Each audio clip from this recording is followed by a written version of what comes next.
Imagine a floating city that could launch thunder across the horizon, deciding the fate of wars with the roar of its engines. If this vision sparks a fire in you, smash that like button and let me know what you think in the comments. The story begins with a simple, stubborn problem. Battleships could only strike what they could see, and the line of sight over the sea was a cruel limit. Nations needed a way to project power beyond the range of gun barrels, to strike hidden ports and distant fleets without exposing their own hulls. The answer arrived in the form of a converted hull, a flat deck laid over a cruiser, and the birth of the first true aircraft carrier, HMS Argus, in 1914.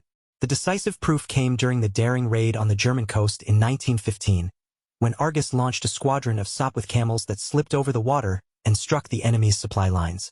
The raid proved that a ship could become a runway, turning the sea into a skyborne battlefield. Yet the design revealed a fatal flaw.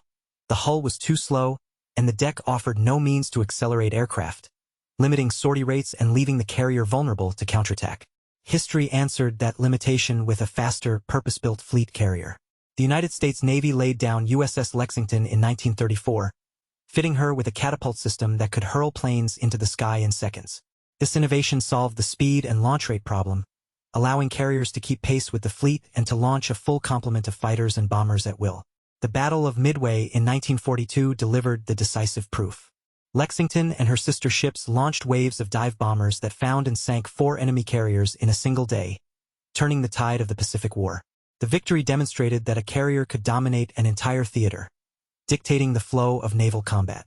Yet the triumph exposed a new limitation. The reliance on propeller-driven aircraft capped strike range and payload, and the straight deck made landing hazardous in rough seas. The next leap arrived with the supercarrier concept, embodied by USS Forrestal in 1964. An angled flight deck, steam catapults, and a massive hull gave her the ability to launch heavier, faster jets while simultaneously recovering aircraft on a separate runway. This solved the range and payload problem, allowing the carrier to strike inland targets far beyond the horizon. In 1967, Forrestal proved her worth during the Vietnam campaign, launching over 1,000 sorties in a single day and delivering precision strikes that reshaped the battlefield. The operation confirmed that a carrier could serve as a mobile airbase, projecting power deep into enemy territory. Yet the success also revealed a stark vulnerability. The ship's massive size and conventional power plant made her a tempting target for the emerging anti-ship missile, and the complexity of steam catapults demanded ever greater maintenance. The final evolution before the story pauses comes with the nuclear-powered, electromagnetic launch system carrier, USS Gerald R. Ford, commissioned in 2020. Nuclear reactors gave her virtually unlimited endurance, while the electromagnetic aircraft launch system, EMALS, replaced steam with precise, rapid acceleration, and advanced radar and missile defenses shielded her from modern threats. The decisive proof unfolded during a 2020 deployment when Gerald R. Ford launched a full complement of 5th-generation fighters, including the stealthy F-35, and successfully intercepted a simulated anti-ship missile barrage using integrated defense networks. The operation showed that a carrier could now survive in an era of sophisticated missile warfare while delivering unmatched air power. Yet the cost and technical complexity of such a platform have begun to strain naval budgets, prompting strategists to explore unmanned surface vessels and distributed lethality as the next step. What do you think about this relentless march of innovation? Drop your thoughts below, and if you're hungry for the next chapter of the saga, hit subscribe and stay tuned. We stand at the edge of a new horizon, where the carrier that once ruled the seas may soon give way to swarms of autonomous drones and modular strike groups. The story continues, but for now, the rise and fall of the aircraft carrier has been charted, each leap answering a single, pressing problem, each triumph exposing the next inevitable challenge.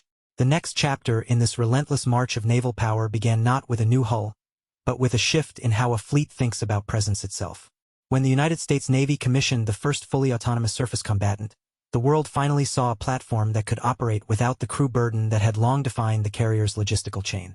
The problem the carrier had always wrestled with was the need to protect a single, massive, high-value asset while it projected power across the globe.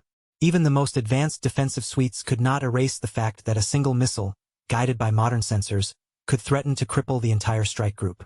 The autonomous vessel answered that dilemma by dispersing capability across a swarm of smaller, networked ships, each capable of launching a payload of loitering munitions or anti-ship missiles while remaining difficult to track as a single target. The decisive proof arrived during a joint exercise in the Pacific last year when a fleet of unmanned surface vessels, operating under a distributed command architecture, intercepted a simulated carrier strike group. Within minutes, the swarm detected, classified, and engaged a series of high-speed, sea-skimming missiles launched from a shore-based battery. The autonomous ships coordinated their electronic warfare suites, jammed the incoming threats, and then launched their own counter-missiles, neutralizing the attack without any human operator issuing a single command.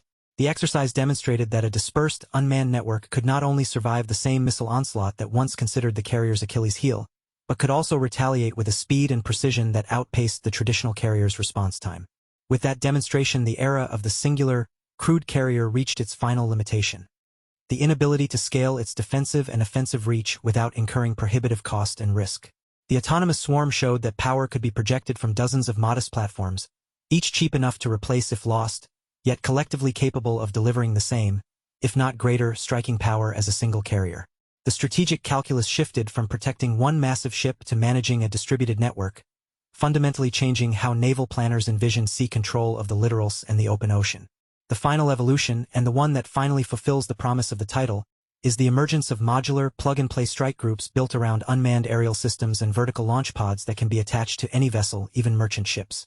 The problem that drove this innovation was the growing economic strain of maintaining a handful of ultra-expensive carriers while adversaries fielded cheaper, more numerous anti-access weapons.